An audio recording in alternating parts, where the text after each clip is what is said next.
Hi అందరికీ నమస్కారం. ఈ ములక్కాడ పప్పు మేము ఏ కాంబినేషన్లో తిన్నామో చూపించాలా? గుర్తుపట్టారు కదా, బ్యాంబూ రైస్. లాస్ట్ టైము ఎలా ఉంటుందో ఏమో అని 1 కప్పు మాత్రమే వండాను కదా, ఇంట్లో అందరికీ నచ్చింది. నట్టి ఫ్లేవర్ అంటారు కదా, అలా ఉంది రైస్. విప్పుకొని చక్కగా అటుకులాగా కనబడుతుంటే తినడానికి బాగుంది, చూడడానికి బాగుంది. అందుకోసమే ఈసారి ఓమ్కి కాలేజ్కి లంచ్ బాక్స్ కోసం పొద్దున్నే వండాలి కాబట్టి రాత్రే నానబెట్టాను ఈ రైస్ని. ఉల్లకడ పప్పు కోసం అందులో కాస్త క్యాప్సికమ్ టమాటా ముక్కలు కూడా వేశాను. నైటే బ్యాంబూ రైస్ని ఒకసారి కడిగి ఆ నీళ్లు పారబోసి 1:2.5 రేషియోలో వాటర్ తీసుకొని నానబెట్టాను. ఇంకా నానబెట్టిన నీళ్ళలోనే వేడి చేసి ఆ తర్వాత బ్యాంబూ రైస్ వేశాను. ఈ పప్పు కూర కోసం పొట్టు కంది పప్పుని కూడా రాత్రే నానబెట్టుకున్నాను. ఈ మధ్య ఛానల్లో పప్పు ఎప్పుడు వండినా అదే పనిగా పప్పుని ఎలా వండుకోవాలో చూపిస్తున్నాను కదా. ఈసారి కాస్త పనిలో ఉండి వీడియో తీయలేకపోయాను. అయినా సరే ప్రీవియస్ వీడియోస్ మీరు చూస్తే మీకు అర్థమవుతుంది పప్పు సరిగ్గా వండుకునే విధానం.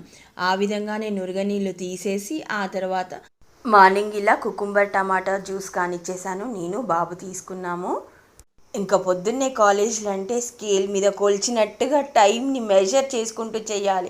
ఆ పనిలో నేను బ్యాంబూ రైస్లో ఎప్పుడు వేస్తాను కదా, కాస్త కోకోనట్ ఆయిల్ ముందు వేయడం మిస్ అయ్యాను. సో మళ్ళీ గమనించుకొని కాస్త కోకోనట్ ఆయిల్ వేశాను. ఇలా ఏదైనా ఎద్దుగానుగా నూనెలు కానీ నెయ్యి కానీ వేయడం వల్ల పప్పులు కానీ రైసులు కానీ తొందరగా ఉడుకుతాయంట. అందులో నేను కొబ్బరి నూనె వాడడానికి రీజన్ మరొకటి ఉంది. ముందు ఒకసారి చూపించాను కదా, నానబెట్టిన మెంతులు తింటాము మేము అని. ఇప్పుడు దాన్ని ఏం చేశామంటే నీరు విడిగా తాగేసి ఆ నానబెట్టిన మెంతులని మొలకలు చేసే ప్రయత్నం చేస్తున్నాను. అలా మొలకలుగా చేసుకొని తింటున్నాము ఈ మధ్య. ఇంకా చూస్తూ ఉండండి, ఆ స్టాక్లోకి మరొక బౌల్ కూడా యాడ్ అవుతుంది. ఒక రోజుకి స్ప్రౌట్స్ వస్తున్నాయా, 2 రోజులకి స్ప్రౌట్స్ వస్తున్నాయా చూసుకొని మరుసటి రోజుకి అలా స్టాక్స్ అవుతూనే ఉన్నాయి. ఈరోజు నానబెడితే మరుసటి రోజు ఆ నీళ్ళు తీసేసి ఆ నీళ్ళు తాగేయడము. నానిన మెంతుల్ని అలా బౌల్లో పెట్టేసి 24 గంటల్లో మొలకలు వస్తే 24 గంటల్లో, లేదు 48 గంటలు, నాకైతే 48 గంటలు పడుతుంది. అలాగే పెట్టేస్తున్నాను బౌల్లో, చూస్తున్నారు కదా. అలా పెట్టేస్తే 2వ రోజుకి మొలకలు వచ్చేస్తున్నాయి.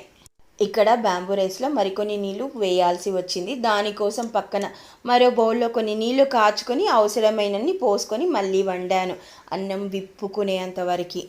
మెంతి మొలకల గురించి మాట్లాడుతున్నాను కదా, అవి 2వ రోజు చిన్న మొలకలుగా వస్తే మరొక రోజు వెయిట్ చేయండి, కాస్త పొడుగ్గా వస్తాయి, అప్పుడు తినొచ్చు. సరే మరి, థ్యాంక్ యూ ఫర్